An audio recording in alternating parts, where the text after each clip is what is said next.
We are so excited to have Dr. Richard Blackaby. Many of you would know his father, and he is the oldest son of the Blackabys of Henry and Maryland. His mom, Marilyn, recently graduated to heaven, so they've been processing that. And Dr. Blackaby has a PhD from Southwestern Theological Seminary in Fort Worth. He's been a senior pastor, a seminary president, travels extensively. And I've had a few wonderful occasions to be in the same place at the same time, encouraging the saints. And I'm always blessed by the depth and wisdom that he brings. He ministers regularly both to businesses, Fortune 500 companies, and obviously pastors. Their 3 children all serve in ministry as well. They have 8 grandchildren. And he has co-authored a number of books with his father, some that Dr. Blackaby meant so much to me personally: Experiencing God, obviously Fresh Encounter, Spiritual Leadership, Hearing God's Voice, a whole list of them. And again, has written on his own a number of great books: The Seasons of God, Inspired Leader, Unlimiting God. One that I really like, Developing a Powerful Praying Church. So we were talking about just the fact that, you know, if you're gonna kind of be on the same road, we're glad to be on that road together. And we're very excited about the way Dr. Blackaby has inspired greater prayer. Dr. Blackaby, you're probably aware, these are all representative of the 6-4 Fellowship, which is a commitment to prayer and the ministry of the Word.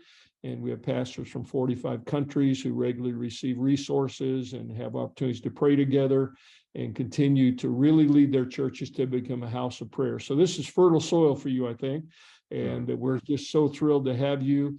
I prayed for you earlier, but we want to turn it over to you now. And we are all ears with open hearts, anticipating your ministry to us. So we welcome you. Well, it's wonderful to be with all of you, and what a privilege to drop in on your day like this and to work with Daniel. I just have the most respect for him and the way God uses him.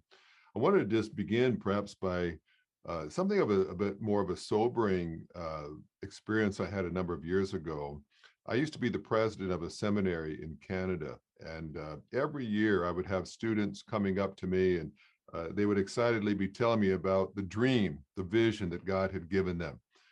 Perhaps it was to plant a brand new church, or maybe it was to revitalize a church, or it was to start a ministry. And they'd come into my office, and they tended to have documents that listed their mission statement and purpose, and maybe a demographic study and their core values. And they had worked, some of these documents were quite extensive with pie charts and graphs, and I'll never forget the excitement on their faces as they shared the vision that God had given them for their ministry. And I would take those documents they gave me, and I put them in a file in my cabinet. I called it the dream file, people's dreams that had been shared with me. And over time, I had so many of those shared with me, I had to start a second file. Well, years later, I was going to move from there. I was actually moving quite a distance to relocate my ministry to a new place, a new country. And so as I'm going through all my office, trying to give away books and things just to kind of lighten my load, I came across those 2 very large dream files. And so I had this rather sober thought. I thought, well, if I'm paying per pound to move all my belongings, I might as well not pay to move dreams that never occurred, that never became a reality. Because many of those folks who had a dream to plant a church, they perhaps had gathered a team, they'd done some community work, they might have even launched and had services, but eventually it had fallen apart. The wheels had fallen off, and they had given up and closed it down. Some of those folks weren't even in ministry anymore. And as sad as that was, I thought, well, this document is worthless now. It's not being pursued. And so I sat there and I began just going through the files, and every document that I knew was no longer in motion, I placed in my garbage can. Well, before long, the garbage can was overflowing, and I had to go and get a large garbage bag, and I began just to put all of those dreams into the garbage bag. Finally, there was just a small handful of documents where the dream was still in motion. It was becoming a reality, but many of them had hit the garbage dump. And I was very heavy-hearted because I could picture every face, every smile and excited conversation that those represented. And it dawned on me, can you imagine what the kingdom of God would look like today? Can you imagine what the Christian culture, the culture of America would be like today if every dream that God ever gave someone had become a reality? Think of yourself when you came to your current ministry, perhaps to the church that you pastor. Think about that first sermon you preached in that church, where you shared the vision, the excitement about what God was going to do and how God was giving you a heart and a sense of how he wanted to revitalize that church or to grow a new church, and or maybe to launch and expand a ministry of prayer or something else. And remember that vision that you cast at the very beginning. And then think about how many times a minister has been given that vision only to walk away perhaps a year or two later, discouraged, having given up that it could ever become a reality. And it can be a haunting thing to consider how many dreams God has given that have never come to fruition. Well, there's a powerful passage, of course, in Genesis chapter 12, where God gives a dream, a vision to Abraham. And I want us just to unpack this for a moment, because our dreams can be very tenuous. Now, this is not, I'm not talking to you about dreams you have that you come up with. I'm talking about when God gives you a vision, when God reveals to you what he intends to do, and then watch the assaults that inevitably come. And so in Genesis 12, verse 1, it says, the Lord said to Abram, go out from your land, your relatives, and your father's house to the land that I will show you.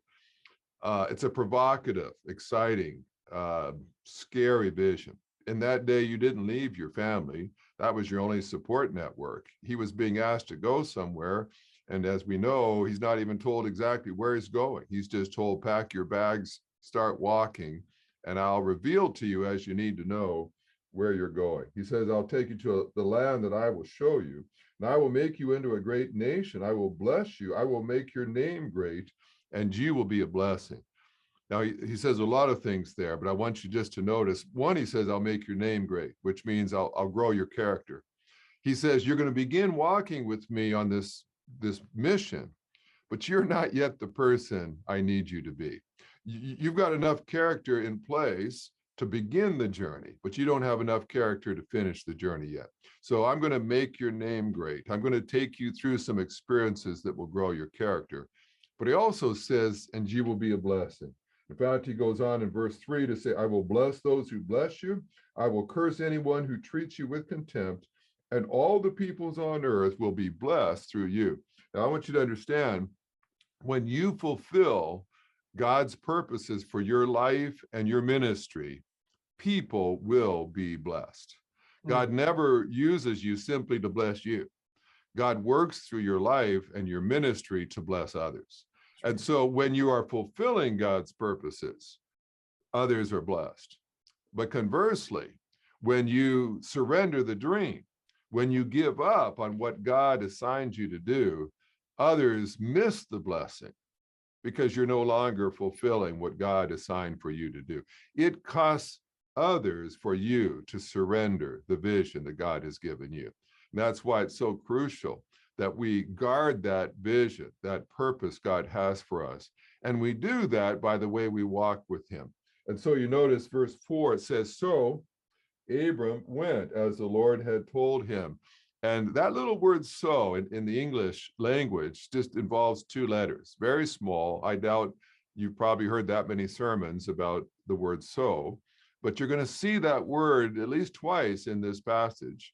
And every time you see the word so, it's a hinge mark. Typically what happens is in the Bible, it'll say God spoke, and then there'll be a so. And what comes after that so determines everything. What you do with that so either leads to obedience or disobedience. It either leads to faith or unbelief. And in this case, God tells Abram an incredible, frightening, huge dream, vision for his life, to be a blessing to all the families of the earth. And it says, so Abram went as the Lord commanded him. And you just sort of celebrate with Abram for taking that enormous step of faith. Now, it says that Lot went with him. And of course, there's some speculation about this, but God told him to leave all of his family. And Abram is improvising here. And we're going to see that Abraham improvises several times in this chapter. And every time you add to God's vision, it's just as destructive as subtracting from God's vision. And our problem often as ministers of God is we sort of assume that God gives us the big picture, and then we sort out all the details, all the smaller details. And so, yeah, God, you want me to go this way and leave my family? That's great. Now I'm going to interpret what you said to mean that I don't leave all my family. I'm going to take Lot with me. And of course, Lot is going to cause Abram all kinds of grief and problems that, and Abram's descendants will face problems because of Lot's descendants. All kinds of unnecessary struggles will come because Abram tried to figure out how to handle part of the journey on his own.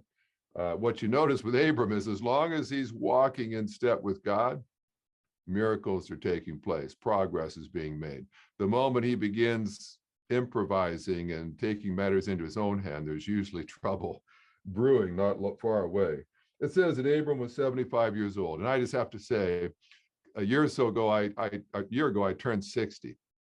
And I'll tell you what, a lot of people, when you enter the 60s of your life, you start thinking about slowing down, about retiring and so on, and doing less. But the Lord really spoke to me and said, listen, Richard, in this decade, you know more of me than you've ever known. You know the Bible better than you've ever known it. You've had more experiences with me, more answered prayers, more contacts with people, more experiences of God working in your life. You have more to give right now than you've ever had in your life. You have more within you to be a blessing to others. Why would you slow down? Why would you expect to accomplish less, to produce less fruit than you have before? This ought to be the most fruitful decade of your life. And so I love it when God comes to senior citizens like Abram and Moses and says, look, we're not slowing down. I built a lot into your life. This ought to be the most fruitful decade you've ever known. And so he leaves with Sarai and his nephew, all of his possessions, and that they had acquired. And in verse 6, it says, it says, when they came to the land of Canaan, Abram passed through the land to the side of Shechem, and at the oak of Morah. And at that time, the Canaanites were in the land. The Lord appeared to Abram and said, to your offspring I will give this land. So he built an altar there to the Lord who had appeared to him.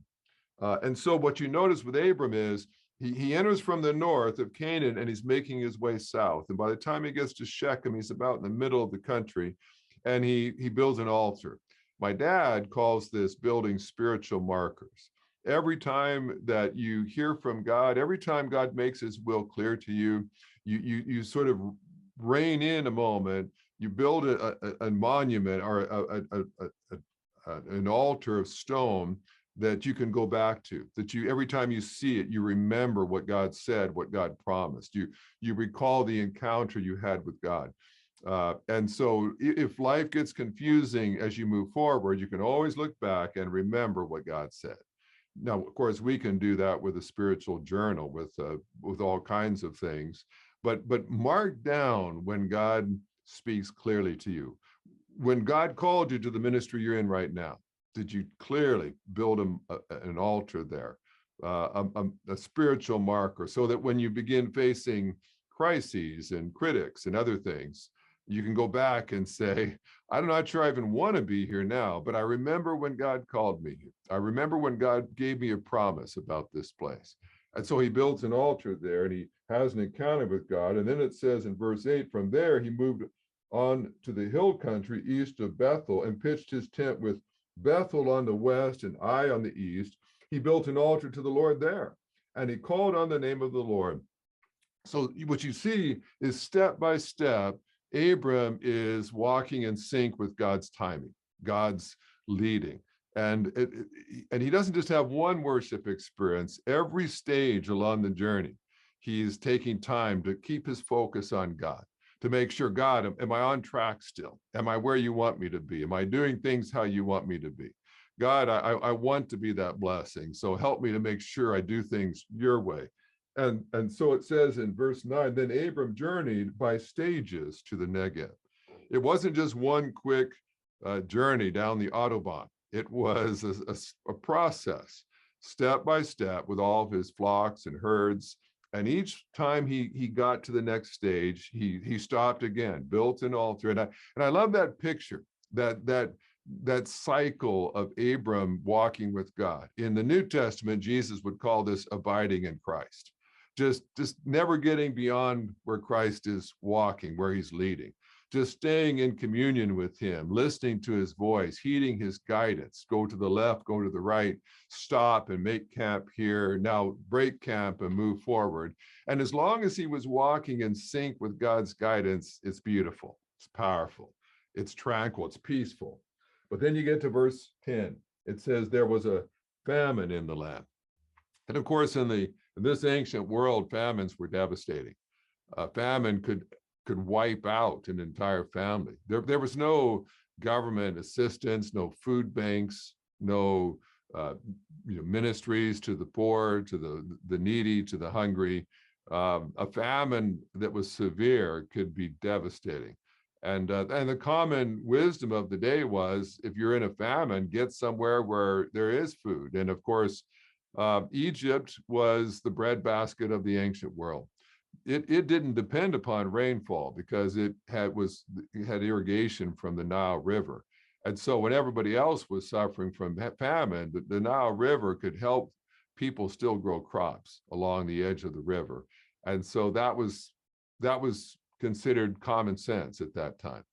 Folks, I want to tell you something. When you do ministry, don't just do what's common to others, to the world and its way of thinking. A Christian minister does things God's way. The problem for a lot of churches today is that we're trying to do God's work the world's way. And so Abram is now facing a crossroad here. And again, you have that word so. It says, so Abram went down to Egypt to stay there for a while. This time, what comes after the so is not positive. God told Abram to go to Canaan. And now Abram, using his reasoning, is leaving Canaan. Now you notice what's interesting is you don't hear of Abram going to the altar first and checking with God.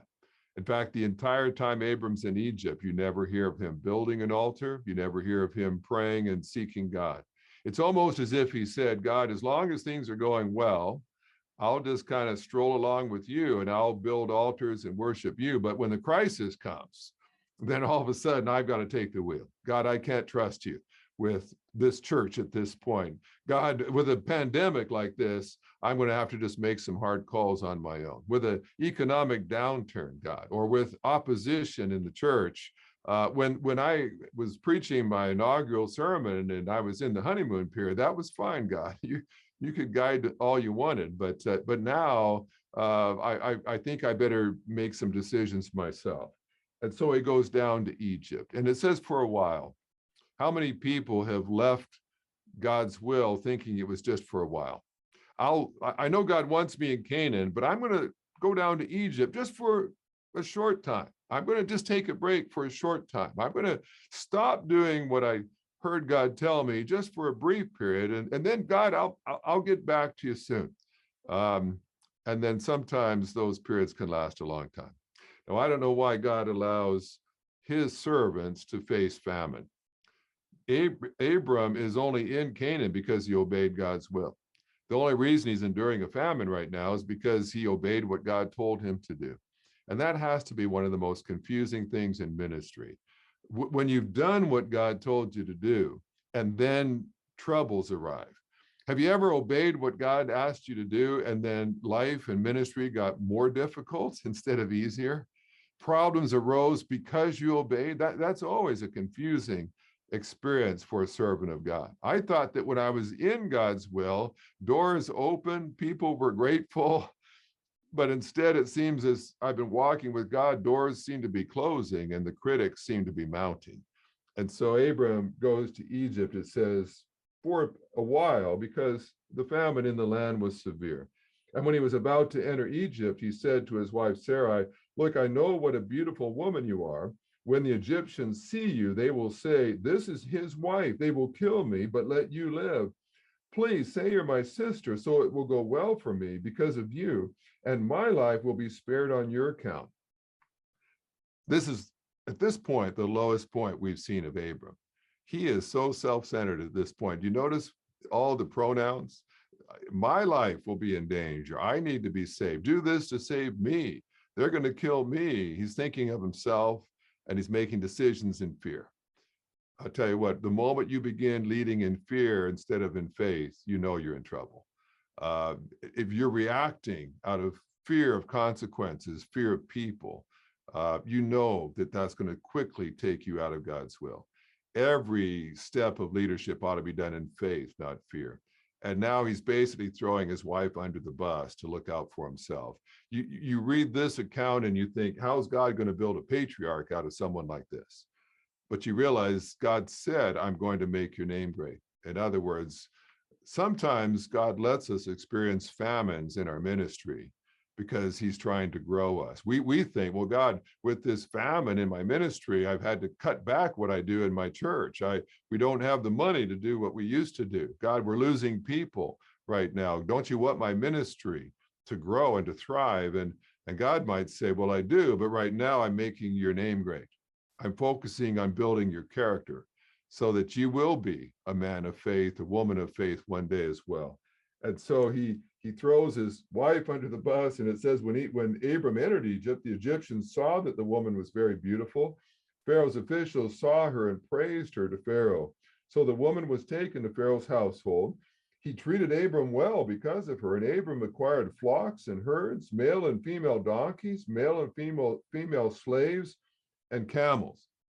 But the Lord struck Pharaoh and his household with severe plagues because of Abram's wife Sarai. Isn't that interesting? Abram actually gets rich while he's out of God's will.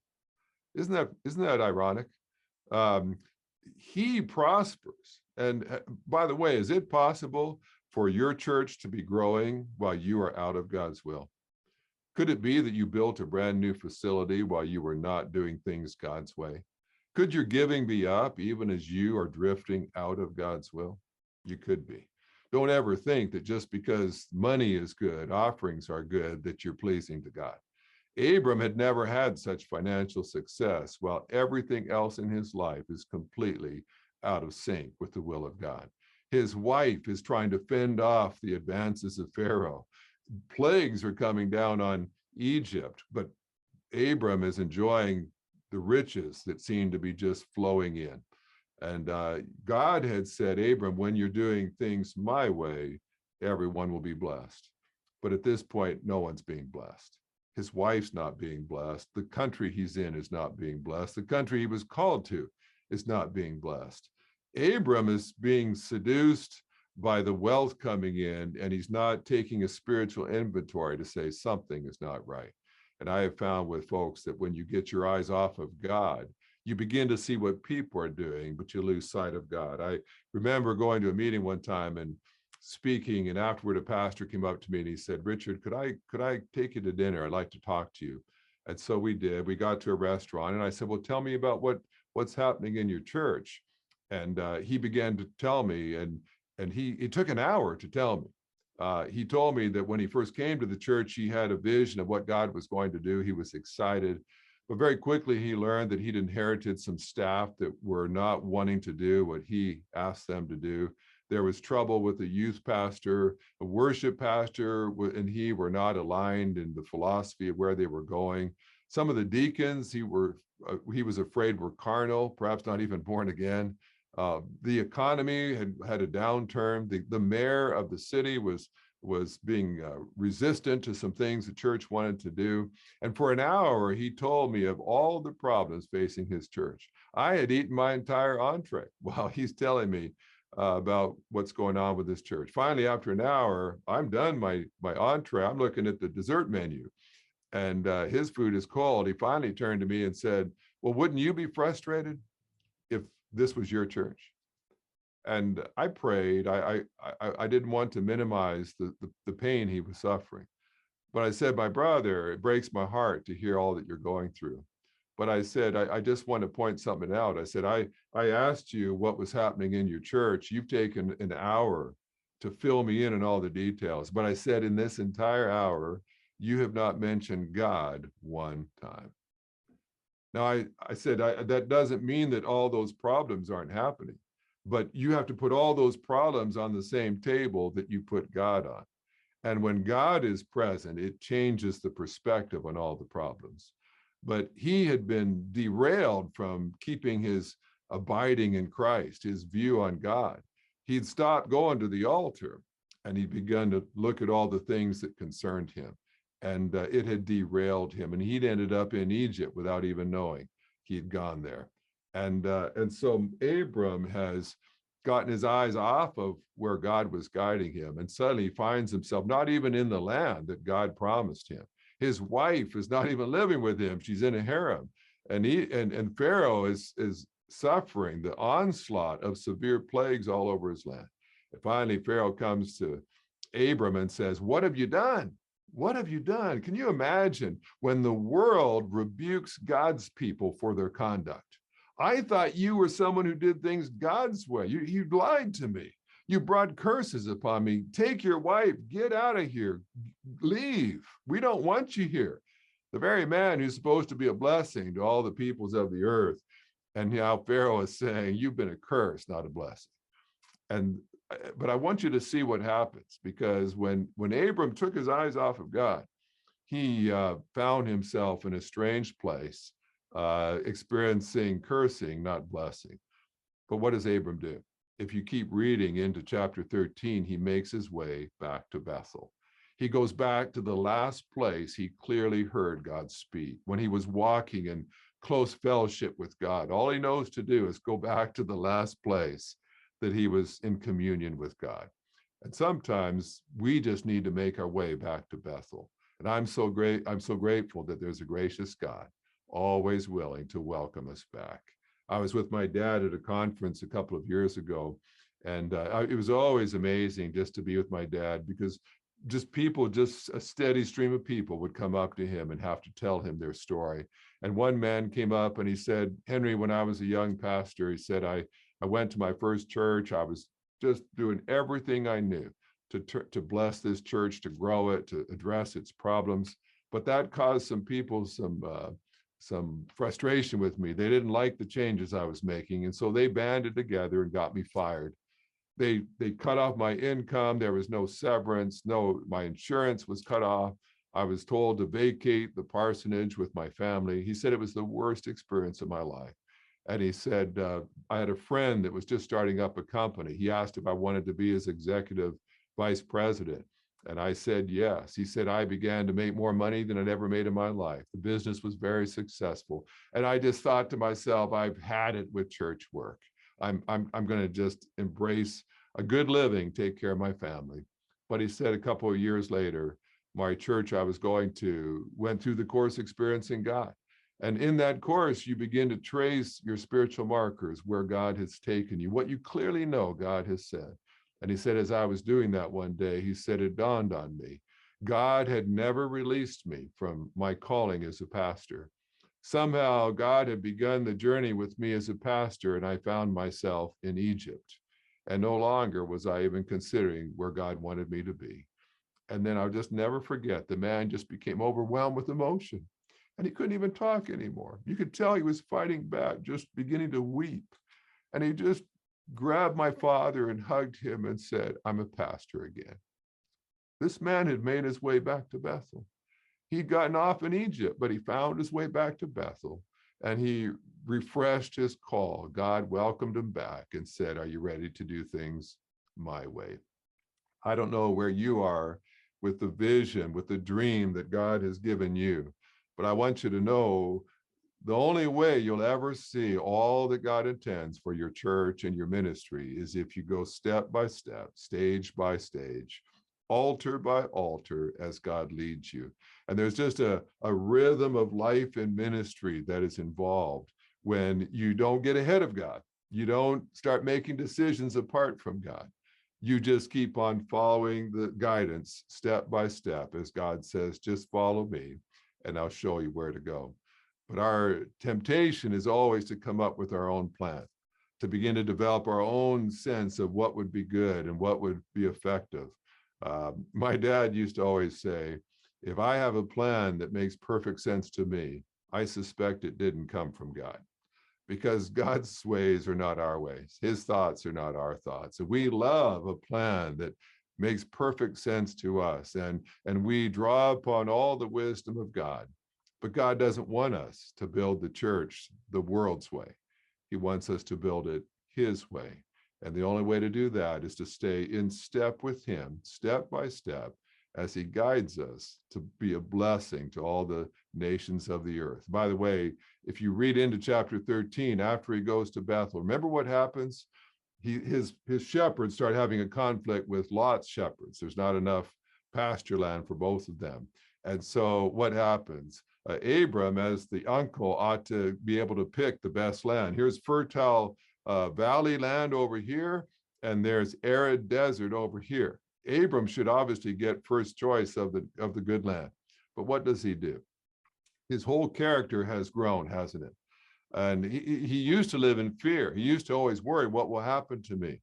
But as he returned to Bethel and began to do things God's way, he learned that when he's got God with him, he can be just as successful in a desert as he can in a lush pasture land. And so he tells Lot, you pick where you want to go. Of course, he selfishly, ungratefully takes the good land, and he takes the desert. And in that desert, God says, now I've got you right where I want you. You can be in the most desolate place on earth, but when I'm with you and you're walking with me, you will become a great blessing and a great man of God. So whether God has you in a wilderness or a lush pasture land right now, just stay in step with him, one step at a time, and God will have you right where he wants you to be. And as you fulfill God's purposes for your life, you and your ministry will be a blessing to everyone you encounter. If God's given you a dream or a vision for your life and your ministry, hold on to it fiercely. Don't settle for anything less than God's very best for you and the people that you lead. So excited to introduce to you D. Duke, and you've ever had the opportunity of being involved in his ministry, hearing from him. I know you already realize what a blessing this is going to be. D has been the pastor of Jefferson Baptist Church in Jefferson, Oregon since 1976. So do the math. This is a faithful man who has been true to his calling and obviously just given his very life for a wonderful church. He's got both a bachelor's, master's degree, honorary doctorate from Corbin College up in that area. And one of the things D and I have in common, other than a hairline, is that we've both been very much affected by the Prayer Summit experience. D might talk about that, but the prayer summits that began up in the Northwest and now are happening all around the world among pastors. Some of you know that our ministry is sponsoring a prayer summit in Northern California this weekend, 29th one in Northern Cal, 200 people going, and I can't be there because we're moving, but good thing about summits, they happen without us. It's all about people giving their undivided attention to the Lord. Dee has spoken for a number of our conferences, both when I pastored in California, as well as some of our 6-4 conferences. If you've ever been in coaching, I know that the highlight of that coaching in many ways has been the videos that we have shared of Dee's testimony. So I'm so excited to hear from him again. And Dee's in the process of handing off some leadership elements at the church there, but continuing to give overall oversight to the wonderful ministry there at Jefferson. So Dee, I prayed for you earlier. We're so excited to have you.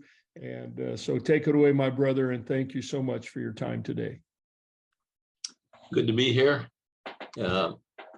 Just a couple of, my goal is to pastor well until I die. And so I have goals written out to until I'm 88. I may live beyond that, but that's where my goals go to. And so I want to do it with energy and passion, and it's a struggle as you get older to maintain that passion and energy without getting wore out and run out of emotional energy is the key thing. And so I've got a strategy that I do that with, and I'll just share that my strategy with you because it works for me, and I've shared it with a whole bunch of other pastors who put it into practice, and has worked for them as well. Several have been guys that have burned out. There are a number of them that during the COVID thing quit ministry because of burnout and got them back into ministry now, putting some of these things into practice. And so I'll start at the top in the sense of the most radical, at least for a lot of guys, and then move down to the list, and we'll cover as many as I can with the time I have. So this last year, I pedaled my bicycle from Newport, Virginia to Yorktown, Virginia to Newport, Oregon, and 4,000 miles. And we averaged 70 miles a day. We camped at night. And on the trip, I outlined 33 sermons through the book of 1st and 2nd Peter, which was what I'm preaching on this year. And I call it my study break. I don't call it a sabbatical. People in churches don't understand that word, and they think it's a vacation. And so it's incredibly renewing for me in the sense of the emotional energy. I have Parkinson's, and I've had Parkinson's for the last 10 years, and I still function quite well in spite of it. And the reason is because I ride a stationary bike for an hour every night. And I have on top of it's a recumbent bike, and there's a little shelf of desk in front of it. I put an iPad up there. And so I read my Bible, I read books, I listen to sermons, I watch occasional football, basketball game. But that's pretty locked in, an hour every night on that stationary bike, and then a trip during the summer. And even if I didn't have Parkinson's, I'd do it just because of the what it does to me. It's just amazing the renewal I experience in my emotional gas tank. And so it's worked so well with me that our whole staff takes 2 months off and does something. My associate, the one that's taking over for me, he went and rafted down the Colorado River through the Grand Canyon. And he also rafts the Deschutes River, and he's hiking the Crest Trail from Canada to Mexico in sections every year. And so we basically have made that a requirement for all the staff. They can do anything they want. But we recommend that it's something that's got some physical element in it, and an enjoyment factor that they enjoy.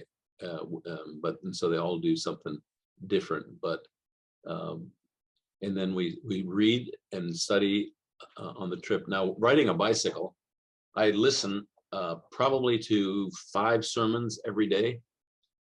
I have hearing aids, and so they Bluetooth with my phone, which also acts as my speedometer map on my bike. I've got all the maps downloaded into that. And so while I ride, I listen to sermons, and I also have a camera, and I take pictures and take breaks during the day, but 60 to 70 miles a day, and helps me stay fit physically.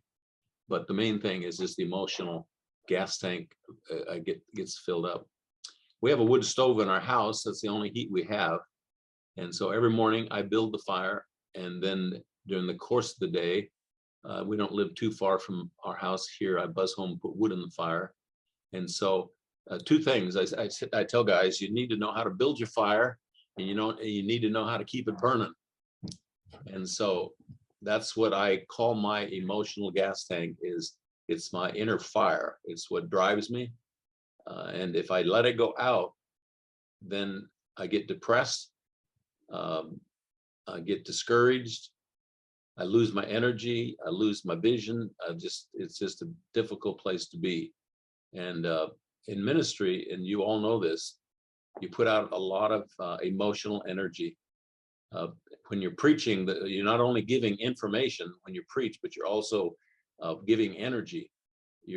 People want to leave enthused and full of passion and new vision. And so you're giving that while you're preaching. And if you lose it, you're preaching, even though the content may be there, it just loses.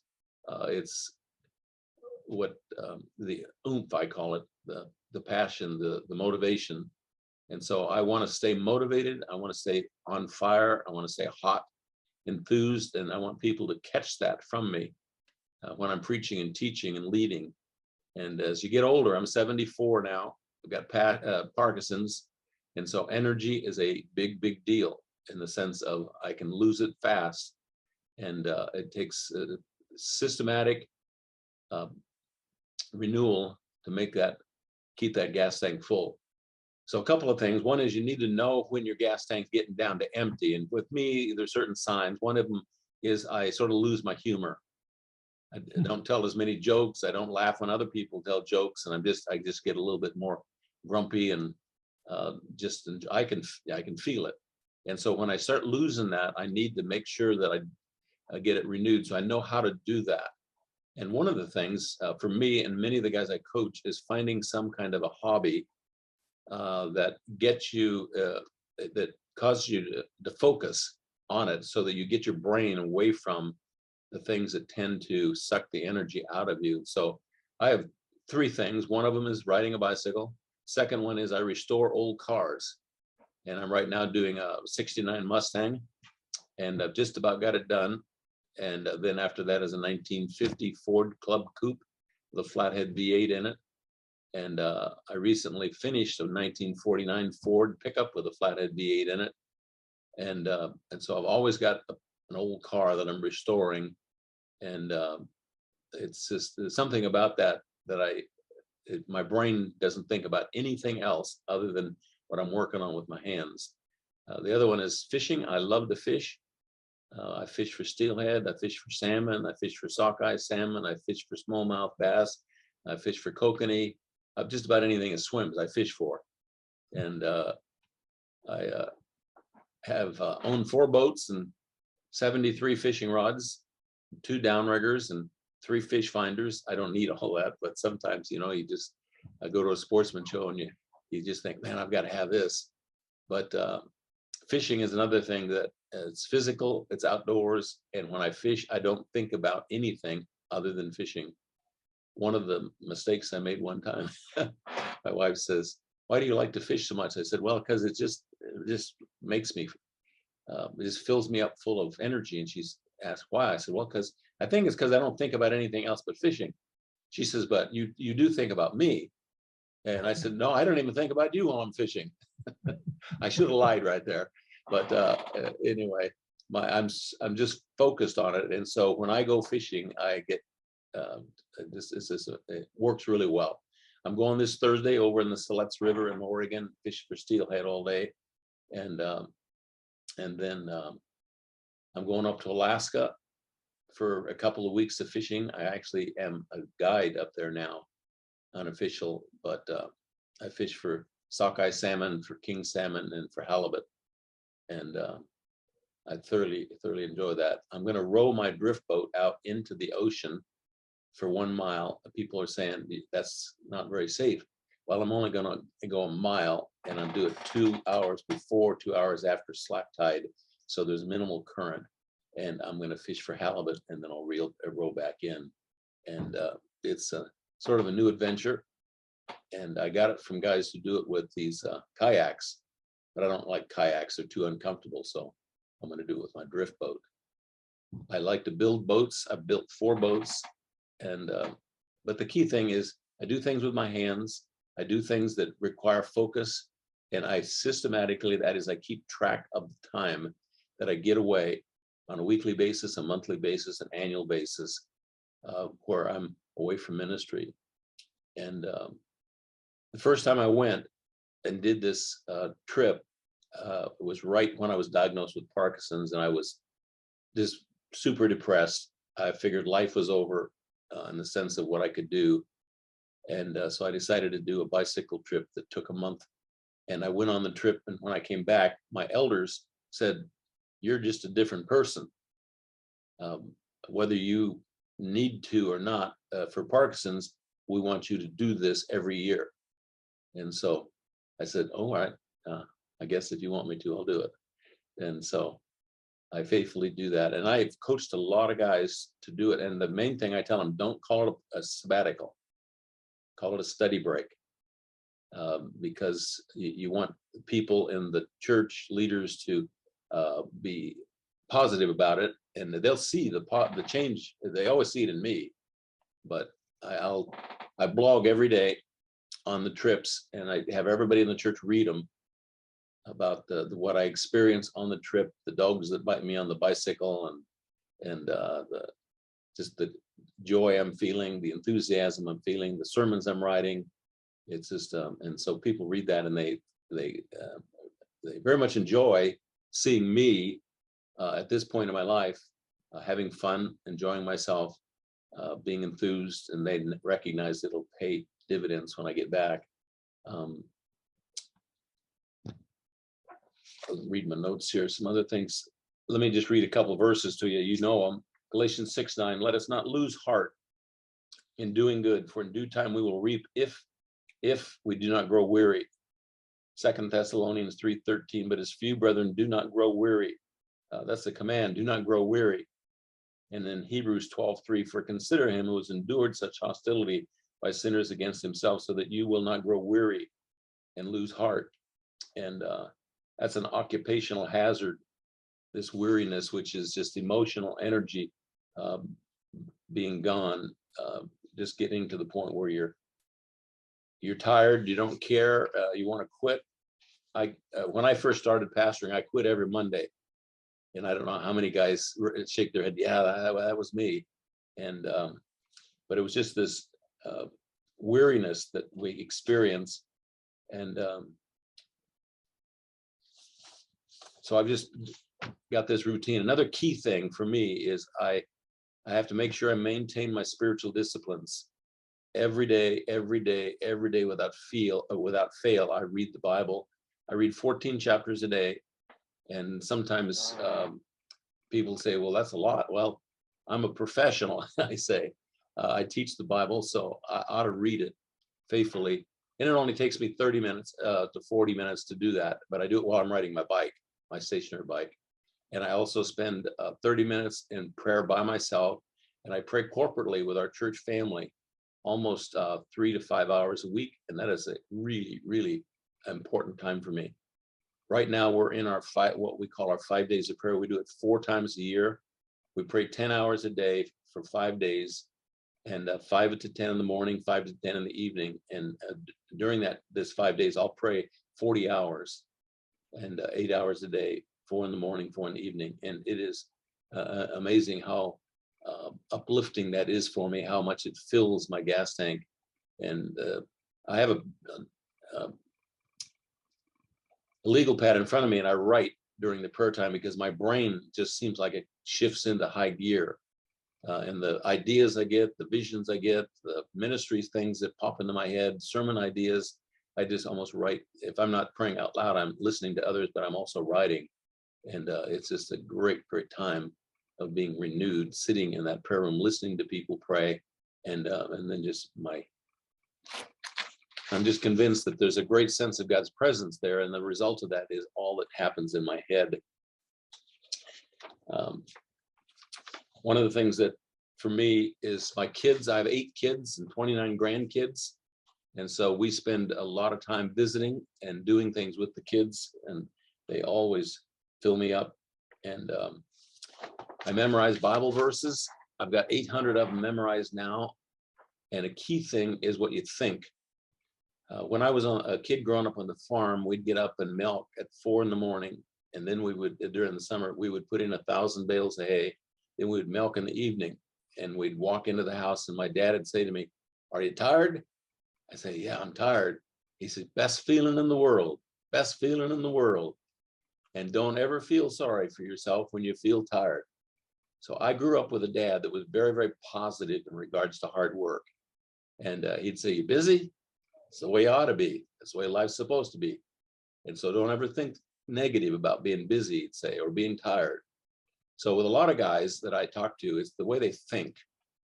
And so I suggest memorize some Bible verses. And whenever you start thinking, "Poor me, I'm overworked, underpaid, nobody loves me, life is hard," You set your mind on verses that you've memorized and meditate on those instead of letting the negative thinking about the difficulties of ministry, and especially things like I'm tired, I'm busy, those negative things, because they suck the life out of you when you let your brain just go in circles thinking about the negative aspect of ministry. During the COVID times, guys would have these negative thinking, and I'd say, oh, you need to change your thinking. Best 2 years of ministry for us during the COVID years. And a lot of people, they needed answers. They were upset. They were full of anxiety. And so we just talked about it positively. And if we could do this more often, we'd get more people coming to church. So it's always positive thinking, and never letting yourself feel sorry for yourself. But memorizing Bible verses is what made the difference, makes the difference for me, because then I can just set my mind on that instead of I'm tired, I'm not appreciated, nobody loves me, blah, blah, blah. So it's just always positive thoughts, and never negative. Let's see, what time am I supposed to quit? It's 9:35 about now. No, you got about 10 more minutes, D. Okay. So, All right. So one of the things too that I've coached guys to do when they get down if they get down and have a difficult time getting themselves back up, is to develop a mentoring relationship with another pastor that has this thing figured out. And in the early days of my ministry, Joe Aldridge was up at Multnomah as president, and I would drive up there and have lunch with him on at least a month, a regular basis. And he was just had all kinds of very good things to teach me and mentor me. And I also had a senior pastor in Salem, which was about 20 minutes drive, and I met with him almost every week. And both of them coached me on how to deal with pressure, disappointment, critical people, all the things that tend to suck the life out of you. And then included in that would be professional counseling if it gets to the point where depression is kind of setting in and you can't seem to get over it. And I've recommended that to a number of guys. But the key thing is you can feel it when you get down there, when your gas gauge is down to quarter full and below that. And so you want to get it filled up. You don't want to let it stay there. For me, if I can regularly, every week, every month, once a year, do something that fills my gas tank up and keep it full rather than let it get down, then I have such a much easier time dealing with the pressures, responsibilities of ministry, disappointments, cranky people, all the rest that suck the life out of you. One of the things that has been a blessing for me as the church has grown and we've added staff is I don't do things that are highly draining activities. When I was a small church, didn't have that choice as much, but I early on trained people to do things that were draining for me. I had an accident when I was 6 years old, got run over by a cat, a big cat, construction cat, and broke my right leg in 6 places, broke all the ribs on one side, my pelvis. They didn't think I was going to live. I was in the hospital for a long time. And so now when I walk into a hospital, I have about 5 minutes before I pass out. And so the motto in our church is, if I come and see you, you're probably going to die. And so I early on trained people to do that. I don't do much hospital calling because it sucks all the emotional energy out of me. And I don't enjoy doing weddings, and I don't enjoy doing funerals. And so early on, I found somebody I could train with license that could do that, so I didn't have to. I enjoy preaching. I can preach all day long and not get tired. In fact, I get energized by it. But a whole lot of other activities in ministry drain me. And so I've just trained people to do that ministry in the church that I don't do well at.